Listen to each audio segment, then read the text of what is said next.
Mesdames, Messieurs, bonjour à toutes et à tous. Bienvenue au journal. Le travail des enfants, toujours une réalité dans nos régions, et la multiplication des actions pour freiner le phénomène à l'ordre du jour. Un plan d'action national vient d'être bouclé, mais la lutte se poursuit. Mais tout d'abord, l'ambassadeur des États-Unis au Burkina, Tulinabo Mouchengi, était ce matin à la primature avec Paul Kabatieba. Plusieurs sujets ont été abordés avec un accent particulier sur l'économie. Tulinabo Mouchengi a invité le gouvernement burkinabé au prochain forum des hommes et femmes d'affaires africains aux États-Unis.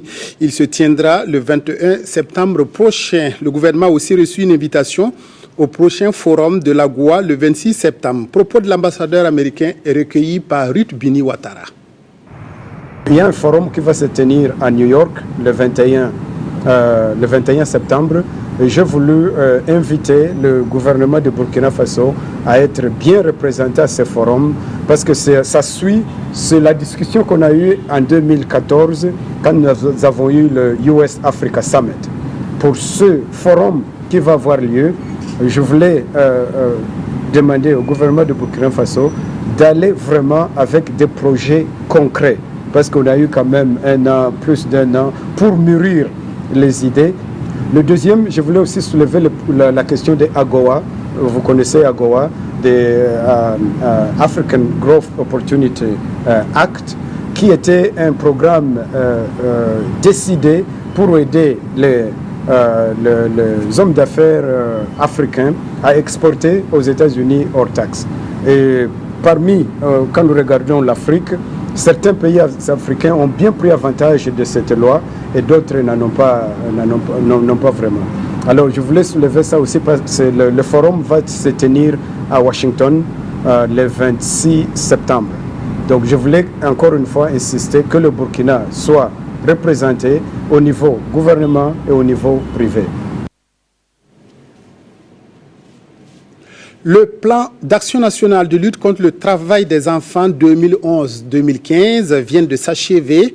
Ce plan d'action étant arrivé à échéance, le Comité national de coordination se retrouve pour examiner 2 documents pour continuer la lutte. Il s'agit de mesurer la progression du Burkina vers les objectifs de l'élimination des pires formes de travail des enfants. Moussa Ouedraogo, Yolande Lompo, reportage. À l'heure du bilan, les membres du comité de coordination du plan d'action national de lutte contre les pires formes de travail des enfants au Burkina Faso sont unanimes. Ce plan d'action, adopté en février 2015, a permis à plus de 12 000 enfants d'échapper au cercle vicieux du travail des enfants, mais aussi d'octroyer des microcrédits à des ménages pour la réalisation d'activités génératrices de revenus. Mieux, les populations ont été sensibilisées sur cette question. Aujourd'hui, 2 documents sont sur leur table. Il s'agit du rapport synthèse 2015 et du rapport global de mise en œuvre du plan d'action national qui est arrivé à échéance. À cette deuxième session ordinaire de l'année 2016, l'examen de ces 2 documents permettra d'amorcer la seconde phase pour une période de 3 ans. Pour l'essentiel, il faut que la société soit sensibilisée. Et ce travail, il est incontournable. Il ne s'agit pas de mettre des enfants au monde, il faut veiller à leur épanouissement. Et il faut veiller à la préservation de leurs droits. Et dans le sens de l'édification d'une société burkinabé débarrassée de ce phénomène, chacun de nous est appelé à jouer sa partition. L'École nationale des régies financières a achevé un cycle de formation de près de 500 stagiaires. Comptabilité, finance et fiscalité étaient les principales branches de formation de ces impétrants qui ont reçu hier leur parchemin. En septembre prochain, 82 statisticiens viendront compléter l'effectif de la 28e promotion de l'ENAREF. Nongba Kouda, Yolande Lompo. 5. C'est le nombre de nationalités que compte la 28e promotion de l'École nationale des régies financières qui a pris pour nom de baptême Relance. Et c'est cette relance-là qui va nous permettre donc de pouvoir engranger les recettes nécessaires pour conduire des investissements structurants et parvenir donc au développement auquel aspirent nos populations. Une promotion forte de 574 hommes et femmes prêts à servir l'administration financière, dont 492 d'entre eux connaissent déjà leurs résultats. Séance tenante, les majors des cycles A, B et C dans les 3 options que sont la comptabilité, les finances et la fiscalité ont reçu leur parchemin. Cette préparation au métier de l'économie et des finances dure 2 ans pour les uns et 3 ans pour les autres. Tous ont été invités à une pratique vertueuse du métier. En tant qu'ancien élève de l'ENAREF, j'ai invité l'ensemble de mes filleuls à travailler au nom de l'État et pour l'État, et de se battre pour mériter toujours leur place. Selon son directeur général, l'ENAREF s'est hissé au rang de l'excellence. Ce fut donc le lieu pour lui de présenter les 2 derniers prix obtenus par l'école et dégrainer un chapelet de doléances parmi lesquelles l'on retiendra l'extension des locaux et la reconnaissance des diplômes par le CAMES. Une plantation d'arbres a constitué le dernier acte de cette cérémonie. L'intégration régionale, clé de l'avenir de la compétitivité de l'Afrique, quels engagements des dirigeants des États? C'est autour de ce thème que s'est tenue à Ouagadougou une conférence publique organisée par l'Association pour le développement de l'intégration sociale en Afrique de l'Ouest. Elle a été animée par Kadri Désiré Ouedraogo, président de la commission de la CEDEAO, Daouda Ouattara Tanga Kafando. L'Afrique, pour peser sur le marché international, doit unir ses forces, créer des marchés régionaux et dynamiser son économie par des infrastructures de transport et de communication. C'est également par l'union et l'intégration que l'Afrique pourra faire face aux problèmes sécuritaires et combattre le terrorisme. C'est la conviction du conférencier du jour, Kadri Désiré Ouedraogo, ancien président de la commission de la CEDEAO et fin connaisseur des institutions régionales et sous-régionales. Il n'y a pas d'autre alternative à l'essor économique pour l'Afrique qu'à travers l'intégration. Parce que les grands ensembles permettent des économies d'échelle pouvant propulser la production et la consommation et donc la croissance économique, condition nécessaire pour répondre à la résolution des problèmes sociaux. Comprendre et participer au processus ouest-africain d'intégration sous-régionale, les différents organes d'intégration régionale, tels sont les 2 sous-thèmes de cette conférence qui marque le début des activités de l'ADISA, l'Association pour le développement et l'intégration sociale en Afrique de l'Ouest. Une de nos visions, c'est de rassembler, de montrer aux uns aux autres que des problèmes qui sont là, relatifs à l'intégration, sont une réalité. Il faut unir les forces pour réussir. Créée en 2015, l'ADISA se donne pour mission de favoriser la réflexion et les analyses des questions relatives à l'intégration et au développement social, améliorer les connaissances des populations sur les problématiques de l'intégration en Afrique de l'Ouest. Le comité de pilotage du programme de croissance économique dans le secteur agricole se tient depuis hier à Ouagadougou. La 7e session examine les résultats atteints au premier semestre 2016 pour donner de nouvelles orientations au PCESA. Le programme intervient dans 5 filières que sont les magasins de stockage, les parcs à vaccination, les marchés à bétail, les abattoirs et les charcuteries. Kosun Koulibaly, Nathalie Savadogo. Pour ce premier semestre de l'année 2016, ce sont 77 infrastructures réalisées dans toutes les 5 filières d'intervention du programme de croissance économique dans le secteur agricole PCESA. Dans ces 77 infrastructures, 8 sont fonctionnelles. Et les acteurs de la mise en œuvre réunis à Ouagadougou veulent examiner les résultats atteints. Nous avons également au niveau donc, des normes, pour ce qui concerne toujours la composante B, entamé déjà donc des conventions avec de collaboration avec l'ABNORM qui ont déjà entamé un certain nombre donc de réalisation de normes, notamment sur la gomme arabique où il y a déjà donc les TTD qui sont définis. Donc nous espérons pouvoir terminer cela. Il y a des normes sur le maïs également, sur le kilichi. Le programme de croissance économique dans le secteur agricole intervient dans la réalisation des magasins de stockage, les parcs à vaccination, les marchés à bétail, les boucheries, les abattoirs, et ce, dans 5 régions du Burkina Faso.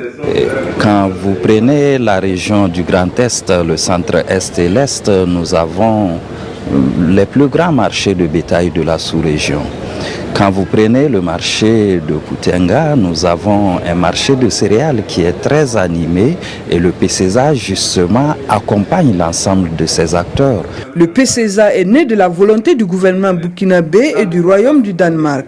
L'objectif est de contribuer à une augmentation de la productivité des valeurs ajoutées et des revenus agricoles en vue de contribuer à une croissance économique nationale.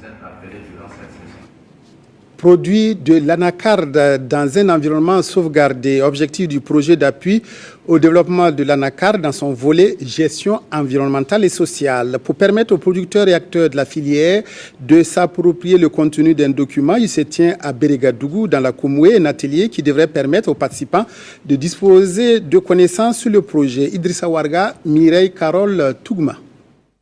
Ici, dans les cascades, des pieds d'anacardier qui s'étendent à perte de vue. Sur ce site de l'ONG WALL, du compost à base de graines d'anacarde. Tout cela dénote de l'importance de la production de cette denrée dans la région. Une production qui doit se faire dans le respect des normes environnementales. C'est le centre d'intérêt de cet atelier de validation du cadre de gestion environnementale et sociale du projet d'appui au développement de l'anacarde dans le bassin de la Koumoué. Il y a 3 grandes composantes qui vont comprendre la réhabilitation de plantations d'anacarde et la création de nouvelles plantations. Il y a également le renforcement des capacités des producteurs. Pour les producteurs d'anacarde, ce projet s'annonce comme un ouf de soulagement. Les questions liées à l'environnement font partie de nos gros soucis. Et aujourd'hui, que l'État puisse bénéficier de la part de la Banque mondiale et de la BAD d'un tel financement et que la région des Cascades ait pu aussi bénéficier à travers notre association de cet appui, nous ne pouvons que nous en glorifier. Sous la supervision générale de la coordination du programme d'investissement forestier PIF, le projet d'appui au développement de l'anacarde sera mis en œuvre dans les zones d'intervention de l'ONG WALL, à savoir les Cascades, les hauts bassins et le sud-ouest. La région de l'Est regorge de nombreuses ressources naturelles et culturelles pour permettre aux vacanciers du Goulmou de découvrir ses potentialités touristiques et culturelles. Une sortie a été organisée dans la commune de Logobou à Napokware. Une centaine de participants ont pris part à cette randonnée qui a duré 4 jours. Fada Alassane Kendrebego Mamadi Ouedraogo. Nous sommes au pied de la falaise de Gobnangou dans la commune de Logobou. Les élèves de l'association pour l'éducation culturelle des enfants du Goulmou mettent à profit leurs vacances pour découvrir les merveilles touristiques de Napankore. J'ai réussi à connaître beaucoup de choses provenant de la tradition et en plus provenant du village de Napankore. J'ai trouvé la falaise très agréable puisque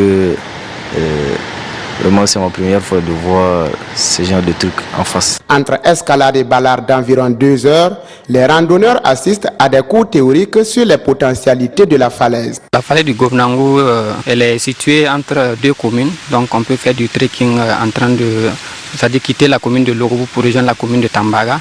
Et en même temps aussi, on peut visiter des grottes qui contiennent des matériels ancestraux. De retour au campement de Napankore, ce sont les artistes locaux du Goulmou qui tiennent en haleine les vacanciers à travers des prestations de danse traditionnelles. Dans la nuit, les sages du village retiennent l'attention du public par des contes et légendes sur l'historique de Napankore. Plusieurs panels relatifs à l'incivisme en milieu scolaire incarnent aussi cette sortie de 4 jours. C'est permettre de préparer une future génération qui doit être un modèle pour le développement de notre pays, qui est une génération dans laquelle nous n'allons plus trouver de l'incivisme dans le milieu scolaire, l'incivisme dans la société. 5e du genre, l'édition de cette année se veut une plateforme pour promouvoir la dynamique des valeurs républicaines dans la région de l'Est. Lancée mardi dernier, l'opération Renaissance du studio à Bazon a déjà permis de collecter la somme d'1 600 000 francs à la date du vendredi, bien entendu. À terme, l'opération devrait permettre de mobiliser 20 millions de francs pour relancer les activités du studio à Bazon. Les dégâts du sinistre qui a détruit le studio se chiffrent toutefois à 59 millions de francs. Salif Belem, Amandine Lalsaga. 20 millions de francs CFA, c'est ce qu'il faut pour démarrer les travaux de reconstruction du studio Abazon, selon Abdoulaye Ménès Diallo. Les initiateurs de l'opération Renaissance du studio de l'artiste musicien Smoké se disent confiants. Ils se fixent un objectif de 3 mois pour remettre sur pied le studio dont les dégâts sont estimés à près de 59 millions de francs CFA. Pour nous, on l'a dit clairement, on a lancé cette opération, mais on doit préserver l'indépendance et l'insoumission de Smoké. On ne veut pas que quelqu'un, parce qu'il a donné 10 000 francs, un jour vienne dire, voilà, moi aussi, je fais partie de ceux qui ont construit le studio Amazon, donc tu dois me faire un spot gratuit ou tu dois me faire un son gratuit. Non, c'est une opération citoyenne, c'est un engagement. Si on le fait, on l'a fait et c'est une bonne foi. Abdoulaye Ménès Diallo a laissé entendre que les recherches se poursuivent pour déterminer le mobile de l'incendie du 18 juillet 2016. Pour l'heure, il invite toutes les bonnes volontés à prendre attache avec les initiateurs de l'opération au centre de presse Norbert Zongo ou au siège de Semfilm. C'est le lancement des concours directs de la fonction publique qui intéresse les quotidiens ce mardi. Retour aussi sur le 5e sommet du traité d'amitié et de coopération Burkina-Côte d'Ivoire avec le vrai faux coup de fil. Touboum Evelyne Dabiré. Le lancement des concours directs de la fonction publique session de 2016 fait la une des parutions de ce jour. Des concours qui ont débuté le 1er août sur toute l'étendue du territoire, rappelle le pays. Pour cette session, la sécurisation du processus de l'organisation est de mise et toutes les bouches de fraude possibles ont été fermées, affirme le ministre en charge de la fonction publique dans les colonnes du journal Le Quotidien. Parmi le million de candidats, l'observateur Palga s'intéresse aux handicapés visuels qui voient rouge. Selon ce journal, les 66 candidats aveugles et malvoyants ne sont pas logés à la même enseigne que les candidats voyants. Et pour preuve, explique ce quotidien, 2 heures après le début des épreuves, ils étaient toujours dans l'attente de leur sujet. Une inégalité bien visible, conclut l'observateur Palga. Autre sujet d'intérêt des journaux, le supposé coup de fil entre Blaise Compaoré et le président Roch Kaboré. L'observateur Palga constate que le Burkina est abonné depuis quelque temps à ces appels téléphoniques présumés ou réels qui font beaucoup de bruit. Notre temps s'interroge, est-ce encore une entreprise de sabotage après le TAC? Réponse du même quotidien, si le ministre Alpha Barry ne l'a pas dit expressement, il ne le pense pas moins. L'observateur Palga, lui, estime qu'il n'y a vraiment pas de quoi fouetter un chat dans cette nouvelle affaire de coup de fil. Mais ce qui serait par contre désastreux, poursuit ce quotidien, c'est si, après ce vigoureux démenti, on découvrait un jour que cette conversation avait bel et bien eu lieu. D'ailleurs, où se trouve le mal, se demandent les internautes dans l'observateur Palga. Fin du journal. Merci de l'avoir suivi. Excellent après-midi à toutes et à tous en compagnie de la RTB.